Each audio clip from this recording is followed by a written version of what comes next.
여러분 안녕하십니까? 새롭게 하소서 김학중 목사입니다. 안녕하세요. 김정아입니다. 목사님. 네. 저는 요즘 점점 더 시간이 좀 빠르게 흐르는 것 같은 느낌이 들거든요. 나이 먹어서 그래요. 점점 더 빨라지겠죠? 네. 하나님께서 우리 모두에게 동일하게 주신 이 시간을 어떻게 사용하느냐에 따라서 우리 삶의 방향이나 속도도 많이 달라지는 것 같아요. 맞습니다. 우리 주변에 보면 하나님이 주신 시간을 소중히 여기면서 네. 이 시간 참 귀하게 여겨야지. 그리고 최선을 다하는 분들이 좋은 결과를 얻는 것 같아요. 맞습니다. 오늘 새롭게 하소서에서 모신 분도요. 주님의 나라를 위해서 주어진 시간에 최선을 다하는 네. 그런 분이라고 합니다. 맞습니다. 자신에게 주어진 24시간 중 가장 값지고 귀한 시간을 외롭고 홀로 있는 청소년들을 위해서 사용하시고 또 값진 열매들을 맺어가시는 분인데요. 어떤 분이실지 먼저 영상을 통해서 만나보시죠. 학교 교육에서 이탈하여 방황하는 학교 밖 청소년들. 길 잃은 청소년들을 보호하고 섬기기 위해 목회자가 된 최연수 목사. 그는 학교 밖에서 헤매는 청소년들을 찾아다니며 빵을 나눠줬습니다.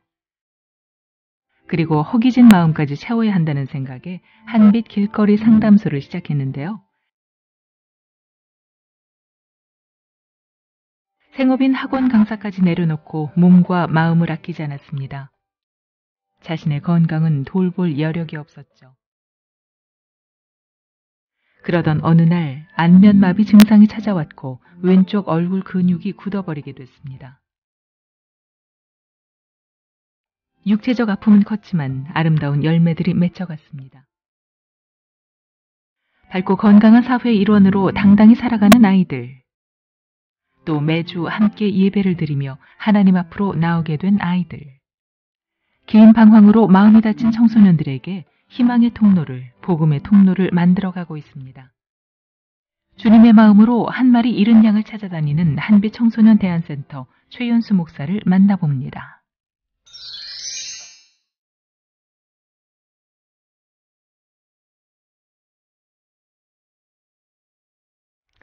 네, 학교 밖 청소년들의 친구이자 선생님이자 때로는 아버지가 네. 되어주고 계신 최연수 목사님 나오셨습니다. 목사님 안녕하세요. 안녕하세요. 네, 안녕하세요. 네. 우리 시청자분들에게 목사님 청소년들의 친구요, 아버지요, 선생님이요. 어떤 호칭이 제일 어울린다고 생각하세요?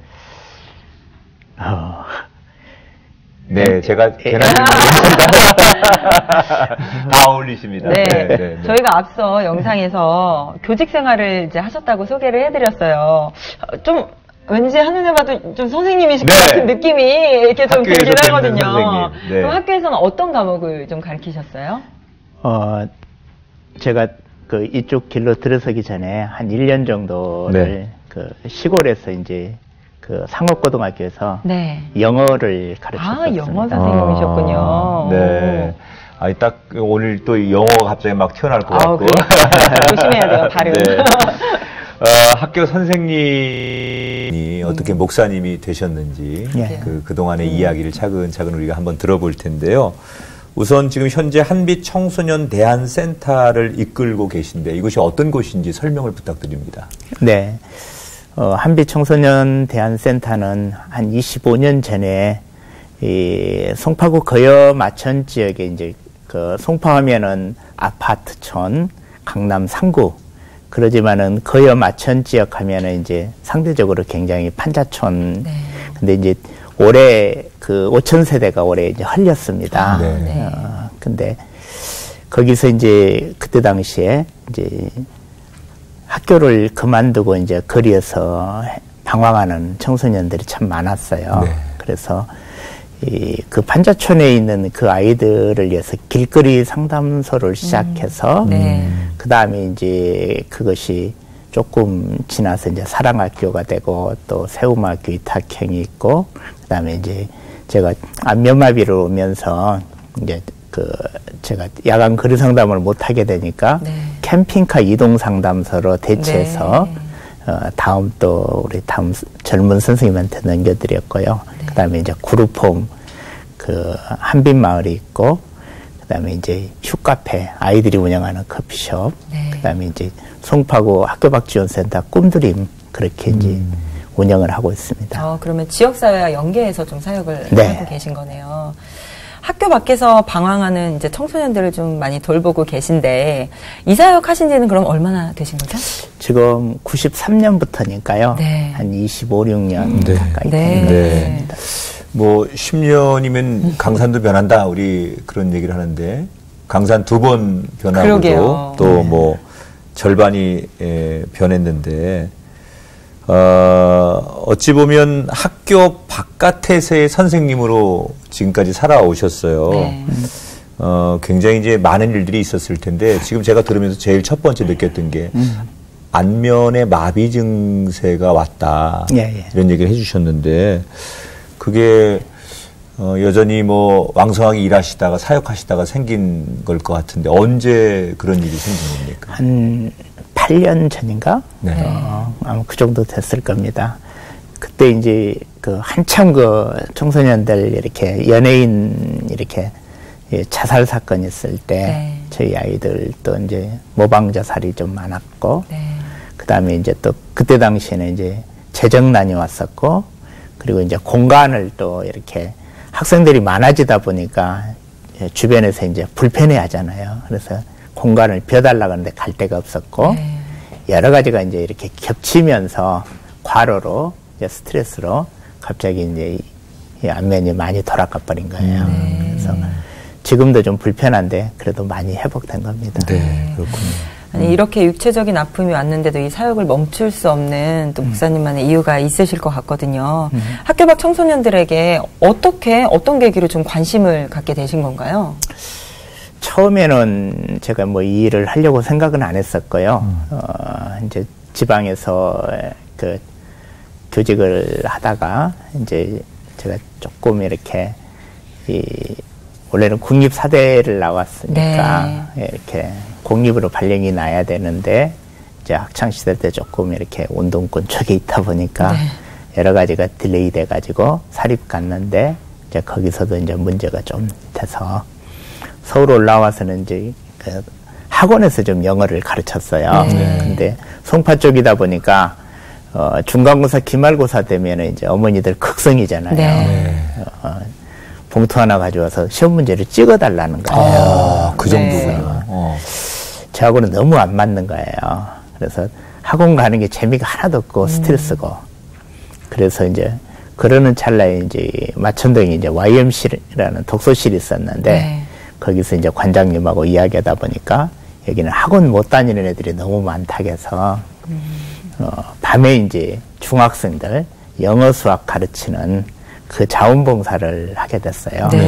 그러다가 처음에는 한 3명 왔던가요? 그래가지고 며칠 지나니까 이제 애들이 많이 몰렸는데 한 녀석이 오다가 갑자기 안 나타나는 거예요. 그래서 애들한테 야 준이 왜 안 나타난다냐 그랬더니만 몰라요. 한번 궁금하면 가보세요 그러는 거예요. 그래서 물어서 갔는데 저는 판자촌이 그때까지 있는지 몰랐거든요.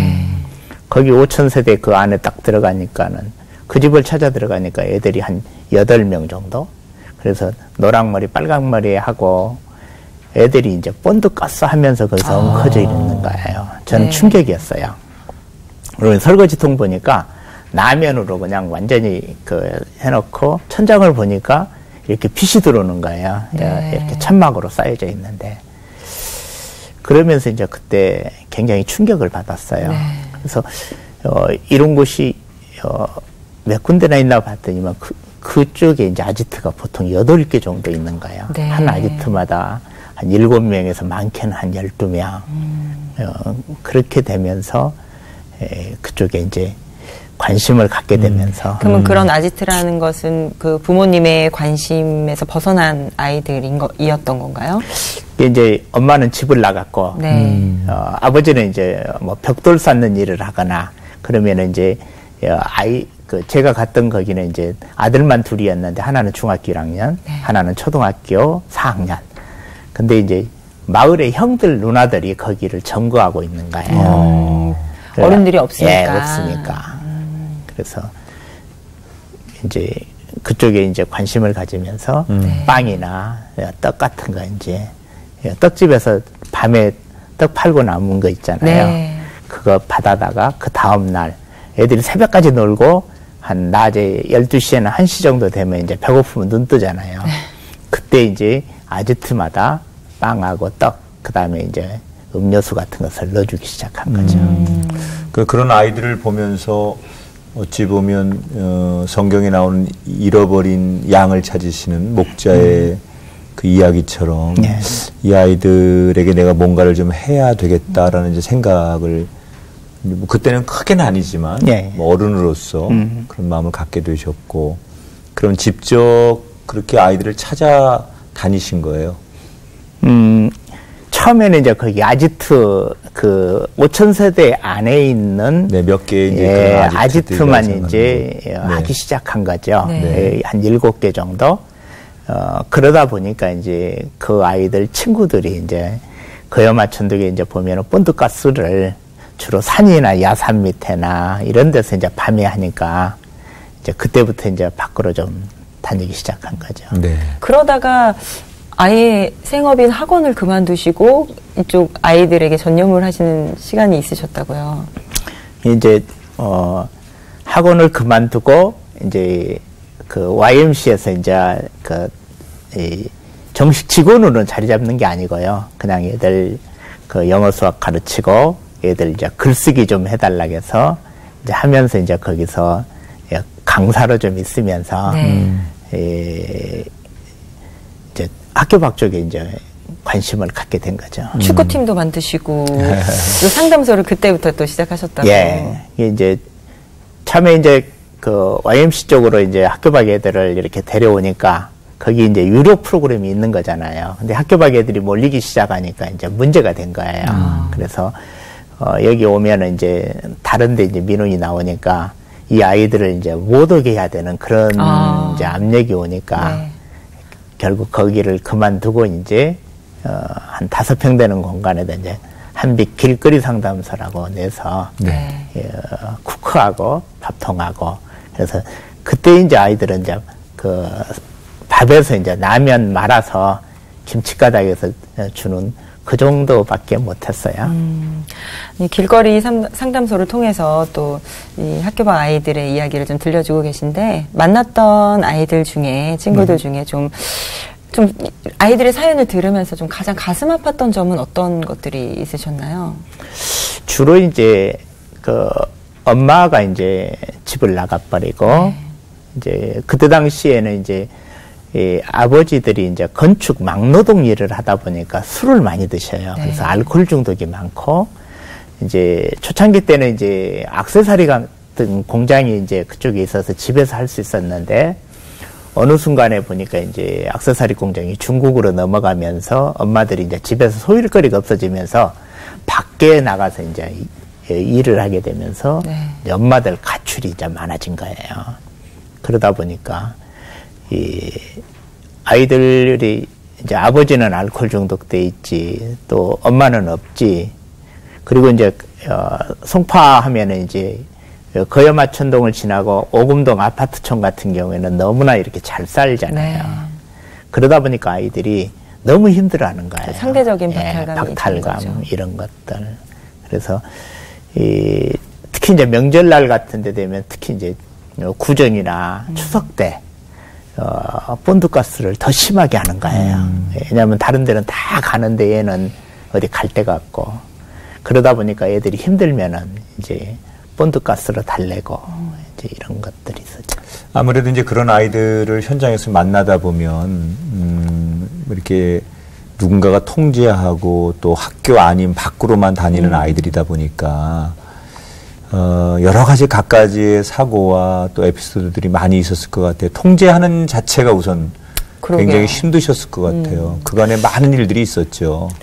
저는 이제 그 지역의 특성이 있었어요. 이제 어떤 거냐면은 만약에 이제 중학교 1학년 그룹, 중학교 2학년 그룹, 중학교 3학년 그룹, 이제 나름대로 노는 아이들 그룹 속에서 학교를 그만뒀건, 그래서 이제 선후배 구조가 거기서는 굉장히 이렇게 단단했어요. 네. 그래서 1년 선배는 하나님보다 더 무서운 사람이었어요. 그래서 이제 저는 각 나이들별로 짱들을 이제 제자와 삼아 놓으니까 네.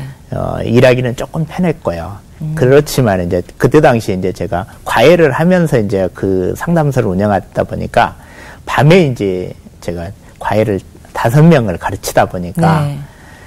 과외하러 갔다 오고 나면은 상담소에 이제 완전히 개판돼 있는 거예요. 라면 끓여서 막 해놓고 또 어떤 경우는 술을 사다가 그냥 먹고 담배 꽁초 넣고 가르침 다 뱉어놓고 또 이제 그 안에서 담배 피다 누구 오면은 그냥 아무나 책 탁 끄집어 내가지고 거기다 담배 비벼놓고 그냥 침 뱉어서 그냥 덮어놓고 예, 그러다 보니까 이제 초창기 때는 이제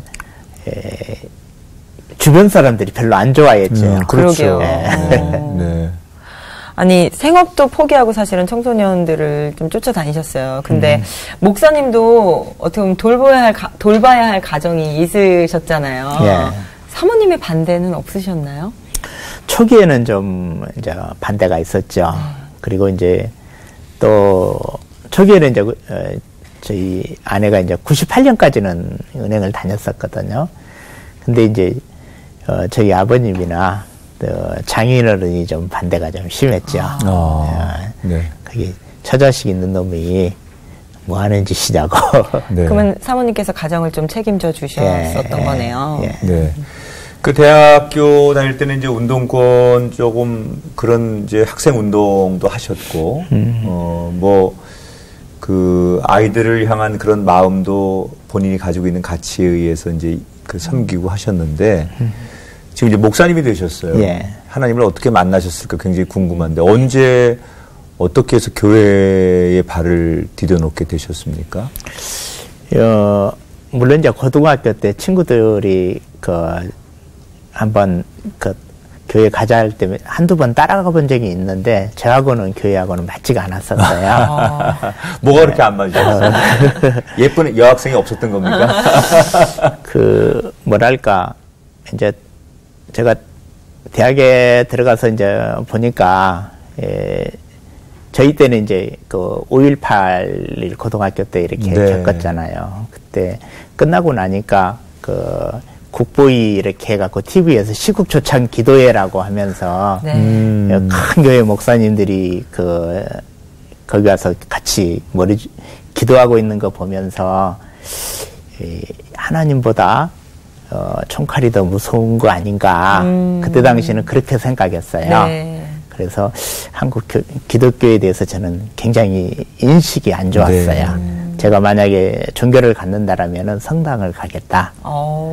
그렇게 그때 당시에는 생각했습니다. 아니 근데 저희가 듣기로는 또 우리 목사님을 교회로 이끄신 분이 사모님이시라고 들었어요. 예. 어떤 사연이 있었나요? 결혼 날짜 잡아놓고 제가 해직을 당했거든요. 네. 그랬는데 집사람이 조건이 뭐냐면은 교회에 나갈 것이었어요. 그래서 해직에다가 파혼까지 당하면은 안 될 것 같아서 교회에 나간다고 했는데 1년 동안은 너무 힘들었어요. 교회 이제 안 다니셨던 분이 다니니까 내가 자원해 간 게 아니고 어떤 뭐 조건을 맞추기 위해서 가다 보니까 당연히 목사님 설교도 안 들어왔을 거고. 그때는 뭐 김학중 목사 설교에도 그러셨을 것 같아요. 어쩔 수 없는. 그 막 가서 이렇게 그냥 안에 따라 가긴 하지만 전혀 믿음도 없었고 교회에 대한 긍정적인 이미지도 없었고 그런 상태로 교회를 다니셨던 거네요. 그러다가 어떻게 해서 그러면 좀 믿음을 갖게 되신 겁니까? 이제 교회 가서 이제 막 예배 시작하면 이제 조금 있으면은 졸려요. 그러면 이제 자기 시작하면 이제 끝날 때 되면 눈 떠서 오는 것이 이제 거의 이제 몇 달을 제가 목회하면서 거잖아요. 이런 분들 만나면 참 저도 시험 듭니다. 많이 보셨잖아요, 목사님. 그리고 또 물이 포도주가 됐니 또 안진뱅이가 일어났다니 또 그때 당시에는 또 말도 안 되는 것 같고 그리고 또 2000년도에 뭐 어쨌다고 하는데 그거하고 지금 현실하고 뭐 어떤 관계가 있는데 맨날 그 2000년 전 이야기만 하는가 그때 당시는 그랬어요. 네. 그러고 이제 하다가 1년이 다 돼가는데 저도 얼마나 괴롭겠어요. 그 서울 와서 진짜 애롭기도 하고 힘들기도 하고 근데 예수님을 만나고 싶은데 믿음을 갖고 싶은데 안 들어오는 거예요. 네. 그래서 이제 가만히 생각하다가 올 연말까지 해서도 믿음이 안 들어오면은 접어야 되겠다. 이제 마음속으로는 그렇게 생각했죠. 네. 근데 이제 한 11월 달 이제 교회에서 이제 뭐 어느 교회나 그러잖아요. 뭐 창립 몇 주년 하면은 뭐 이렇게 기도줄이라 해갖고 릴레이 기도 뭐 이렇게 하는 거잖아요. 네. 근데 저희 교회였을 때 제가 11시부터 12시까지 이 사이인데 그 다음이 또 안 오면은 네. 군대에서 보초 말뚝 쓰듯이 그러는데 꼭 그 사람 뒷사람이 안 오는 거예요. 그래갖고 꼭 기도 시간이 2시간이 되는 거예요. 네. 근데 이제 저희 아내는 얼마나 할 말이 많겠어요. 근데 이제 저는 이게 안 되는 거예요. 저도 기도해 보려고 했는데 눈 감고 딱 뭐라고 했는데 이렇게 눈 떠서 시계 보면 한 2분, 3분 지나고 한참한 것 같은데. 네. 도저히 그래서 기도하는 거 포기하고 성경을 한번 읽어보자. 근데 구약 보니까 구약은 더 이제 더 깝깝한 거예요. 그렇죠. 그래서 이제 신약으로 이렇게 넘어가다가 누가복음 15장에서 그냥 딱 걸린 거예요. 네. 그 돌아온 탕자, 네. 또 잃어버린 양, 또 잃어버린 드라크라마 이렇게 그러면서 제 모습이 탕자 같고 또 우리 안에 있는 99마리가 학교 안에 있는 학생 같고 우리 밖에 벗어나 벼랑 끝에 서 있는 이 그 양들이 학교를 벗어나서 거여마천동 거리에서 본드 가스하는 애들 그 아이들 모습으로 비춰지는 거예요. 네. 그러면서 이렇게 저도 모르게 이게 하나님께서 이걸 나한테 허락하실라나 그런 느낌이 드는 거예요. 그러다가 기도를 했는데 저도 모르는 순간에 그냥 막 입이 말리는 거예요. 그래갖고 이상한 소리가 막 나는 거예요. 그래서 하다가 지금 생각하면 이제 방언인 것 그렇죠. 같아요. 네. 그 순간에 내가 미쳤나 그 생각도 들고 그러고 나서 끝나고 나서 이제 뭔가 이렇게 필름처럼 쫙 돌아가는 비춰지는 뭔가 이제 다 말할 수는 없지만 있었어요. 네. 그러고 나서 교회 밖을 나가는데 세상이 달리 보는 거예요. 그때부터 이제 저는 항상 얘기가 어깨에 바위덩어리가 눌려있는 느낌이었는데 그 후로 이렇게 희죽희죽 웃고 다니고 밖에 나가면 네. 모든 게 좀 이렇게 재밌게 느껴지고 그랬던 것 같아요. 그때 당시에도 청소년 사역을 하고 계셨고 말씀 안에서 주님을 또 인격적으로 만나면서 더 청소년 사역에 매진을 하게 되셨는데 그러면 사역을 병행하시면서 신학 공부를 하신 거예요? 이게 이제 처음부터 먼저 신학한 게 아니고요. 이제 아이들을 이해하다가 보니까 대학원에서 이제 심리학을 먼저 공부했어요. 그래서 이제 처음에는 이제 심리학 배운 거 가지고 얘들을 했는데 그것만 가지고도 또 이제 다 긁어내버리는 아무것도 없는 느낌이잖아요. 그래서 저는 이제 예수님을 체험신앙이잖아요. 이렇게 성경을 제대로 읽어본 것도 아니고 그냥 체험신앙인데 애들한테 예수님을 알려주고 싶은데 제가 너무 아는 게 없는 거예요. 그래서 신학대학원 가면은 좀 제대로 알 수 있을까? 그렇게 해서 갔는데 막상 이렇게 사역을 하면서 같이 하다 보니까 너무 힘들더라고요. 쉽지 않죠. 아니 뭐 사역하시랴 공부하시랴 그때 당시에 목사님에게는 자녀들이 몇 명 있었습니까? 둘 있었어요. 몇 학년이었죠? 그때는 이제 어렸었죠. 초등학교. 네. 그러면 이제 그 아이들도 조금 더 성장하면 이제 사춘기가 오고.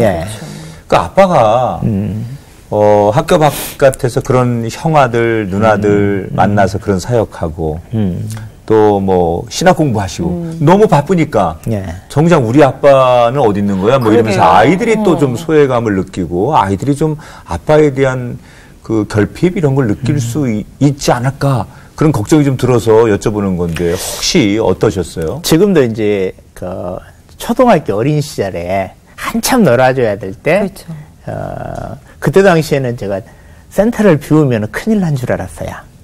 그래서 지금도 이제 자녀들한테 미안하고, 그렇지만은 또 이제 그때 당시에는 이제 제가 한 달에 한두 번 정도는 이렇게 우리 아이들 그 판자촌에 이렇게 먹거리 가지고 방문할 때 두 자녀들을 데리고 다녔어요. 네. 그러다 보니까 저희 자녀들이 이렇게 우리 집이 가난하다는 생각을 안 했어요. 왜냐하면 판잣집 가보면 너무 가난하거든요. 네. 그래서 그래도 우리 집이 부자구나 그렇게 생각했고, 근데 이제 고등학교를 보성고등학교를 딱 가는 순간에 애들이 이제 굉장히 막 힘들어하더라고요. 네. 그래서 다른 이제 친구들을 더 보게 되니까. 네. 거기 이제 올림픽 선수촌 아파트 친구들을 만나면서. 그렇죠. 그럴 때마다 아이들에게는 아빠가 뭘 어떻게 말씀을 해주셨어요? 이제 저는 그랬죠. 우리가 가난한 게 아니다. 이제 우리는 부자다. 왜 부자냐? 수입의 3분의 1을 저축하는 집이 우리 집이다. 네. 3분의 1은 하나님 앞에 저축하고 3분의 1은 이 지역의 아이들한테 저축하고 우리는 3분의 1만 갖고 살아간다. 수입의 3분의 1을 저축하는 사람은 부자다. 그랬더니만 우리 애들이 아빠 궤변이라고 그래요. 근데 두고 봐라. 이것이 궤변인가 실제인가.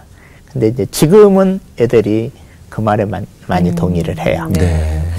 정말 하늘에 저축하는 마음으로 이렇게 어려운 환경에 있는 청소년들에게 많이 마음을 쏟으셨는데 그때 심리상담소를 운영하시면서 야학까지 또 여셨다고 들었어요. 이제 처음에 아이들을 이제 한 30명을 학교를 복학을 시켰어요. 네. 근데 복학시켜 놓고 보니까 한 6월 되니까 6명 남고 24명이 학교를 다 그만두는 거예요. 네. 그래서 이 애들을 이렇게 보니까 내년에 다시 복학시켜도 또 나올 것 같아요. 그래서 이 아이들한테 학교를 다시 밀어넣는 것은 이건 할 일이 아니다라는 생각이 들어서 얘들을 어떻게 할까? 학교를 그만두고 나면은 낮에 자고 밤에 돌아다니거든요. 그래서 이 아이들한테 낮에 알바를 하게 하고 밤에 야학을 하자. 그때 이제 마침 그때 당시에 이제 오카논 목사님 계실 때 사랑학교에 청년부들 그때 제가 강의를 한번 갔어가지고 거기에서 이제 청년들을 보내달라고 요청을 해서 그때부터 한 1999년인가 그 정도부터 이렇게 청년들이 오기 시작했습니다. 네. 그래가지고 그때부터 이제 사랑학교라고 사랑학교의 청년들이고 또 하나는 이제 하나님의 전적인 사랑이 필요한 학교라고 해서 야학 사랑학교를 운영하게 됐어요. 네, 그때부터 운영된 학교군요. 네, 이렇게 학교 밖 청소년들이 다시 학교에 돌아갔을 때 적응하지 못하는 이유들이 좀 어떤 이유들이 있는 건가요? 이제 한 3가지 정도 돼요. 선생님들도 이 아이들에 대해서 이렇게 편견이 좀 있고, 네. 또 하나는 이제 학교를 그만두고 나면은 생활 습관이 낮에 자고 밤에 돌아다니는, 밤에 깨어있는 습관이 돼요. 그래서 아침에 일찍 눈 떠서 학교 가는 것이 굉장히 힘든 측면이 있어요. 그리고 이제 자유롭게 살다 보니까 또 학교에서는 이렇게 요즘에는 학업이 너무 빡세잖아요. 그러다 보니까 학업을 못 따라가고 그러니까 학교에서 자거나 재미없으니까 또 나오게 되는 그런 악순환이 계속 반복되는 건데 이제 그런 표현도 저희는 조금 뭐 약간은 모순이 있다고 생각하는데 흔히들 그냥 사회에서 통념상 학교 밖에 학교에 적응하지 않고 그렇게 떠드는 아이들을 불량 청소년 뭐 이렇게 부르지 않습니까? 네. 그런 시각으로 보는 그 아이들을 목사님은 현장에서 직접 부딪혀서 만나보잖아요. 어느 누군들 만나보면 그 안에 얼마나 아름다운 좋은 점이 있겠어요. 네. 목사님이 직접 부딪혀서 본 아이들은 솔직히 어떤 아이들이었습니까? 저는 이제 20살이 넘지 않는 청소년들은 함부로 평가하면 안 된다고 봐요. 우리가 이제 저는 이제 빙산의 일각이라고 보는데요. 우리가 빙산이 겉으로 드러나는 것은 한 3%, 4% 드러나는 거잖아요. 네. 근데 그것은 청소년기 때 이것은 부모 모습이잖아요. 가정 환경 모습인 거잖아요. 근데 만약에 제 아이가 그 판자촌의 아이의 환경이었다면 제 아이는 아마 더 했을 거라. 네. 저는 그런 생각을 갖고 있고요. 그리고 누구든지 또 출발선이 잠깐 늦었다고 해서 잠시 학교를 그만뒀다고 해서 그것들이 또 이렇게 우리가 그 영원히 그 순서대로 규정되는 것은 아니다. 그런 생각이 듭니다. 그래서 또 서울시 교육청의 위탁을 받아서 세움학교라는 대안학교를 운영하고 계시잖아요. 그 안에는 어떤 프로그램들이 좀 있나요? 서울시 거기 이탁형이거든요. 거기는 이제 뭐냐면 학교 밖으로 나오는 것을 예방하는 거예요. 이게 이제 우리는 이제 중학교까지는 의무교육이잖아요. 그러니까 근데 고등학교 가면 의무교육이 아니에요. 그러면 중학교까지는 학교에서 흡연을 하거나 이렇게 해도 잘리거나 그러진 않아요. 근데 고등학교 1학년 딱 가면은 학교마다 규칙이 다 달라요. 네. 그래서 고1 때 가장 학교 밖으로 많이 나와요. 그렇군요. 그리고 이제 또 인문계 고등학교가 학업 편차가 너무 심한 거예요. 네. 그러다 보니까 인문계 고등학교 아이들이 아예 학업을 포기 엎드려 자는 아이들이 많아요. 그래서 이제 매년 저희한테 오는 것들이 학교 아이들은 저 학교 그만두고 우리 한빛 사랑학교 갈래요. 근데 엄마들은 뭐라고 하냐면은 이 학교에서 자도 좋으니까 학교는 가라. 학교 졸업장만 받게 해달라고. 그것이 이탁형 대안학교 세움학교입니다. 네. 그래서 저희 학교에서 1년 동안 공부하면은 본교 졸업장이 나가는 이탁학교입니다. 또 그곳에서 다른 오후에는 뭐 요리나 바리스타 등 직업 훈련도 할 수 있는 거군요. 아이들이 좋아하는 거. 이제 주로 오전에는 이제 기본 교과를 하고요. 네. 오후에는 이제 대안 교과를 해갖고 바리스타, 제과제빵, 요리 또 다양하게 그 웹툰 같은 거 이런 것도 하고. 그래요. 지금까지 한빛 대한 청소년 센터를 거쳐간 그 청소년들이 몇 명 정도 되나요? 지금 현재 한 2,000명 정도. 2,000명 정도요. 아마 아이들 하나하나 다 너무 소중하시겠지만 그 중에서 또 가장 기억에 남는 친구가 있다면 소개 좀 해주세요. 지금 이제 결석 67일짜리가 그게 저희는 이제 지금도 마찬가지지만은 꿈 설계, 생애 설계를 저는 중요시 하거든요. 네. 과거는 과거일 뿐이고 지금 현재 시점에서 20년 후에 내가 뭘 이룰 것인가. 그 꿈 설계했던 친구들이 이제 보면은 그 어떤 녀석들은 결석 67일짜리가 뭐 고대 법대 가서 고시 합격해서 변호사 돼서 이제 이런다는 녀석들이 있었는데 그때 애들이 뭐라 했냐면 네 팔뚝 굵다 그랬어요. 학교나 잘리지 말아라 했거든요. 근데 지금 이제 법조인은 못 됐어도 그 현대그룹에 들어가 있고 또 오토바이 폭주적 했던 애가 이제 십자인대 끊어졌는데 19살 때부터 이제 그 후로 이제 마음 잡아갖고 정비사 자격증 따서 지금 정비공장 과장으로 있다가 이번에 이제 자기 정비공장을 차렸어요. 사장님이 됐고 사장님 됐네요. 또 가락시장에서 한 10년 이상 버틴 아이들이 지금 이제 사장님이 한 30명 나왔습니다.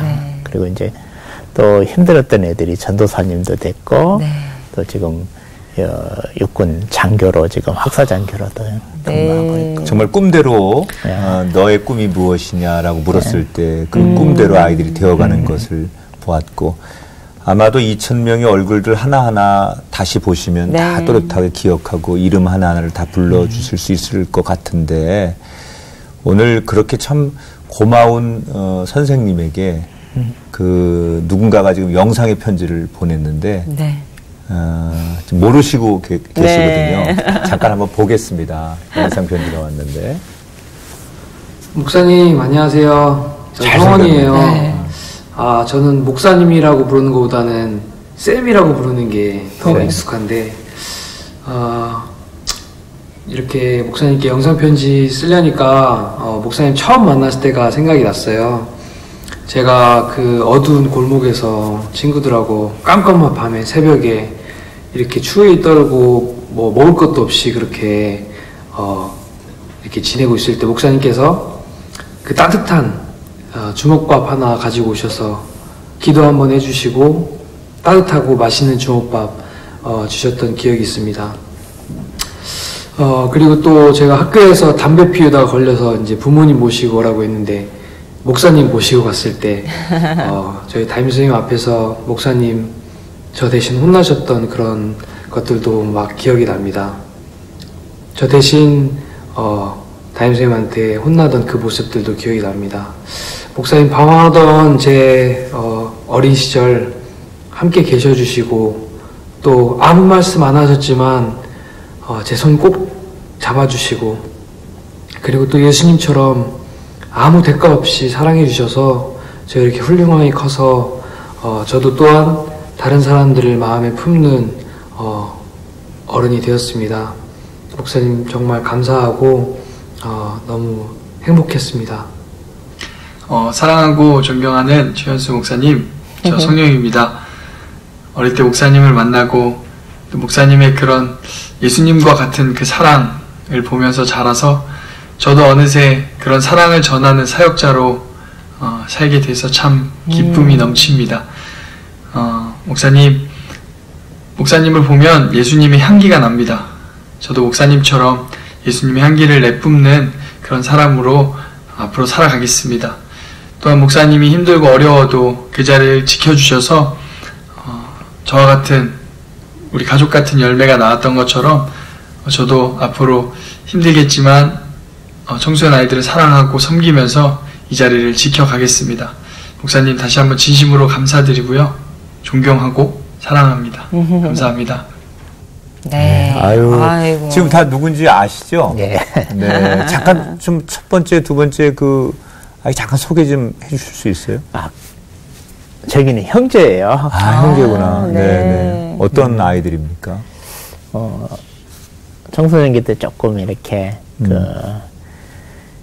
집안에 좀 여러 가지 어려움도 있고 그래서 이제 방황을 했었는데 지금 굉장히 잘 큰 것 같은데 어떤 일들을 하고 있나요? 지금 한 친구는 그때 이제 공고를 다녔었어요. 네. 그때 이제 학교에서 이제 담배를 피다 걸린 거였어요. 네. 근데 부모님을 모셔오라 하니까 겁이 나지. 참 이제 네. 엄마한테는 엄마 고생하니까 말을 못했고 또 그때 이제 아버지는 저기 안 계셔서 이제 저한테 대신 부모님이라고 좀 가줄 수 없냐고 하는 거예요. 네. 그래서 내가 가주면 너는 뭘 해줄 거냐고 했어요. 그때 이번에 시험 잘 봐서 자기가 전교 5등 안에 들겠다는 거예요. 네.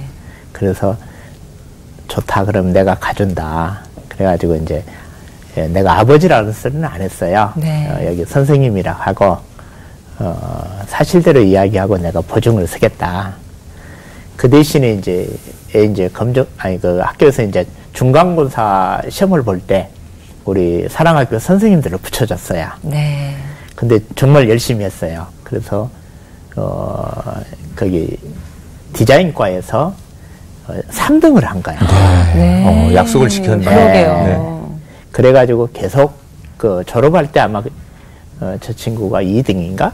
네. 거의 1, 2등으로 졸업을 했어요. 네. 그래가지고 그때 당시에 이제 지금은 이제 가천대인데 경원대학교 인테리어 들어가서 지금은 학사전교로 가서 그렇군요. 지금 대의로 근무하고 있습니다. 야. 어쩐지. 네. 그리고 또 한 분은 또 사역자의 길을 가고 계시고요. 아니 이렇게 또 사랑하는 우리 아들과 같은 청소년 친구들에게 또 메시지 받으셨는데 화답 한번 해주셔야죠, 우리 목사님께서. 그 이름 한번 불러주시고. 네. 쌤 그러셨는데 저 친구들이. 우리 성령이하고 우리 온나 정말 잘 자라줘서 너무 고맙고 또 이렇게 지금은 누구보다도 한 영혼들을 사랑해서 이 두 형제가 한 친구는 이렇게 군대에서 많은 병들을 위해서 기도하고 또한 동생은 또 이렇게 사역자로서 이렇게 교회에서 청소년부를 정말 열심히 섬기는 것 보면서 너무 감사하고 앞으로 기대가 됩니다. 네. 사랑한다고 한마디 해주세요, 목사님. 사랑한다. 야. 사랑한다. 네. 아유, 그동안 참 얼마나 고생이 많으셨어요. 아까 말씀하신 네. 대로 센터를 6번 정도 옮기시면서 너무 과로하셔서 본인은 안면 마비 증세가 오셔서 뭐 지금 저희가 볼 때는 전혀 못 느끼겠는데 본인은 조금 네, 불편을 느끼신다고 하셨는데 그 모든 과정을 겪으시면서 아, 이거 정말 하나님 앞에 감사하지 않으면 안 되는구나. 그런 아마 생각을 많이 하실 것 같은데 하나님께는 이 모든 과정 속에서 어떤 마음을 가지고 계신가요? 처음에는 제가 이제 그 퇴직당하고 어려움이 있을 때는 왜 나한테만 이런 일이 있겠지 그런 생각이 있었는데 지금은 그 하나님께서 이 길을 주시려고 그 많은 과정 이렇게 우리가 그러잖아요. 꽃이 한 송이가 피려면은 바람도 맞고 눈비도 맞고 그 과정을 통해서 열매를 맺듯이 이런 과정들이 정말 저를 이렇게 낮추시고 또 이렇게 가꾸시고 또 이 일을 할 때 저는 참 하나님 주신 인복이 많았어요. 네. 그래서 고비고비마다 많은 사람을 돕는 손길이 있어서 저는 깃발만 들고 있었지 하나님께서 이만큼 애들은 그래요. 선생님이 제 인생의 은인이라고 그러는데 저는 서울 올라와서 아무것도 할 수 없을 때 애들과 또 하나님이 저를 여기까지 인도해 주신 것 같아요. 네. 사실 저도 아이가 있기 때문에 아이를 둔 엄마의 입장에서 목사님의 이야기를 좀 더 깊게 생각하게 되더라고요. 세상에서 정말 어느 한 아이 할 것 없이 모든 아이가 모난 것 없이 사랑 충분히 받고 행복해야 내 아이도 또 엄마인 나도 행복해질 수 있는 거구나라는 생각이 들었습니다. 저도 엄마의 입장에서 그렇게 방황하고 길 잃은 청년들을 꼭 기억하고 두 손 모아 기도하겠습니다. 목사님 얘기 들으면서 우리들이 정말 그때를 놓치면 참 안 되는구나. 맞아요. 소 잃고 외양간 고친다 그런 속담이 네. 있잖아요. 지나면 안 되는데 그렇죠. 그때 우리가 사랑하고 그때 붙잡아줘야 되는데 그걸 우리는 항상 뒤늦게 후회하는데 목사님은 가장 정확한 때에 그 아이들 옆에 떠나지 않고 지켜주셔서 훌륭한 아이들을 만들어주신 우리 목사님께 감사드리고 저희들도 목사님처럼 정말 본이 되는 그런 어른이 되어야 되겠다는 다짐을 해봅니다. 우리 최 목사님 오늘 귀한 시간 내서 너무 감사하고요. 늘 건강하시고 그리고 아이들에게 좋은 친구 또 정말 저 아이들이 쌤 이렇게 계속 부를 수 있는 아이들의 영웅이 되어 주시기 바랍니다. 오늘 함께해 주셔서 고맙습니다. 고맙습니다. 네, 감사합니다.